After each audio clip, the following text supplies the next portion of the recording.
agak sikit lah.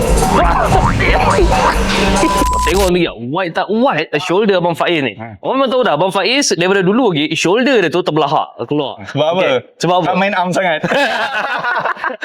Tapi abang, saya nak tanya serius lah kan. Yang menjadikan shoulder kita bulat ni, sebenarnya bahagian tepi semata-mata ke? Ataupun dia kena develop semua juga? Dia kena develop semua sebenarnya. Tapi bila kalau kita nak nampak wide, kita kena banyak lateral. Kena buat banyak lateral. Nampak dia wide dari tepi kan. Okey. Dia bengkak kat situ. Okey. Tapi semua bahagian tu penting juga. Semua bahagian penting. Tapi tadi, nak nampak wide, memang banyak kat lateral. Abang tadi ada kongsi untuk lateral. Abang tolong kongsi bahagian belakang. Saya nak dapatkan explanation. Okey, belakang paling favourite Paling favourite. Paling favourite. Ini. Ini bagi saya memang kena, betul-betul kena. Okey. Kalau korang tengok sendiri, dan saya nak tanya abang jugalah kan. Abang tak membongkok ke depan sangat. Abang tak buka betul-betul macam terbang yang kepak macam ni macam kan? tu. Betul. Jadi kenapa abang just tolak ke belakang? Yang ni dia tolak ke belakang. Dia Betul, tak dia tolak. ke tepi. Kenapa bang?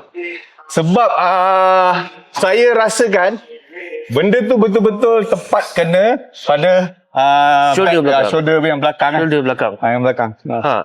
Dia berbeza tau dengan orang lain buat. Orang lain buat dia akan buka ke tepi. Tak salah juga. Tak salah. Dia punya point video kita hari ni adalah tak salah selagi mana diorang rasa. Betul? Betul. Lagi mana saya orang rasa lagi rasa buat macam ni daripada buat macam ni kan. Bila saya buat fly macam ni, saya lebih rasa back. Terpisah guys. Dia punya trap dengan shoulder. Tengok lagi next video.